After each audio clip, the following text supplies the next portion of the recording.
brought to you by V-Guard, co-powered by Sensodyne O Bhimal বলো কথা কেশরী। Associate sponsor UltraTech cement. দেশে ফিরেই গ্রেপ্তার যৌন হেনস্থা মামলায় অভিযুক্ত প্রজ্জ্বল রেভান্না জার্মানি থেকে বেঙ্গালুরু বিমানবন্দরে নামার সঙ্গে সঙ্গেই পুলিশের হাতে ধৃত প্রাক্তন প্রধানমন্ত্রী দেবেগৌড়ার নাতি। রাতে বেঙ্গালুরু সিআইডি অফিসে নিয়ে যাওয়া হয় তাকে। আজ প্রজ্জ্বলের অডিও নমুনা সংগ্রহ করা হতে পারে বলে খবর সূত্রের। 48 ঘন্টার মধ্যে জানা যাবে ইন্ডিয়া জোটের প্রধানমন্ত্রীর নাম। ঘোষণা কংগ্রেসের। লোকসভা ভোটে নিরঙ্কুশ সংখ্যাগরিষ্ঠতা নিয়ে আত্মবিশ্বাসী কংগ্রেস নেতা জয়রাম রমেশ। শরিক দলগুলির থেকে প্রধানমন্ত্রী বেছে নেওয়া কোনো সমস্যা নয়, দাবি তার। যে দল সবচেয়ে বেশি আসন পাবে সেই দলই হবে প্রধানমন্ত্রী পদের স্বাভাবিক দাবিদার। ইঙ্গিতপূর্ণ মন্তব্য জয়রাম রমেশের। বিবেকানন্দ রকে নরেন্দ্র মোদীর ধ্যান কর্মসূচির আজ দ্বিতীয় দিন। শেষ দফায় ভোটের আগে গতকাল থেকে ধ্যানে বসেছেন প্রধানমন্ত্রী ধ্যান মণ্ডপমে ধ্যানে বসেছেন গতকাল সন্ধে থেকে। কাল সন্ধে পর্যন্ত ধ্যান করার কথা নরেন্দ্র মোদীর। 2019-এও কেদারনাথে ধ্যানে বসেছিলেন প্রধানমন্ত্রী।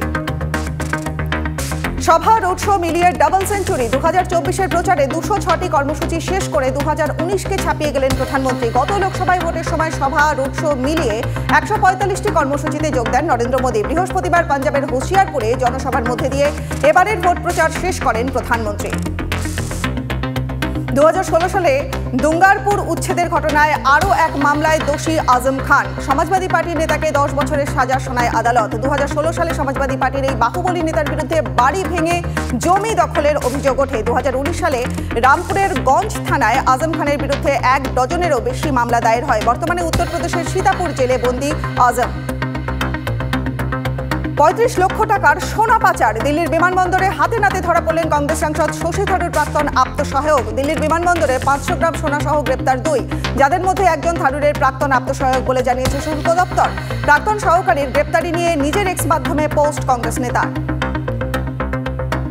2রা জুন কেজরিওয়ালকে আত্মসমর্পণের নির্দেশ সুপ্রিম কোর্টের। শীর্ষ আদালতে থাকার পর দিল্লির রাউস অ্যাভিনিউ আদালতে অসুস্থতার কারণ দেখিয়ে অন্তর্বর্তী জামিনের মেয়াদ বাড়ানোর আবেদন জানান দিল্লির মুখ্যমন্ত্রী। মামলার শুনানিতে ইডির আইনজীবীর কটাক্ষ, অসুস্থ হওয়া সত্ত্বেও তো ভোট প্রচারে কমতি নেই কেজরির। তীব্র দাবদাহে ভয়ঙ্কর অবস্থা বিহারের। তাপপ্রবাহের জেরে ঔরঙ্গাবাদে মৃত 16। 44 ডিগ্রিতে পৌঁছেছে সেখানকার তাপমাত্রা।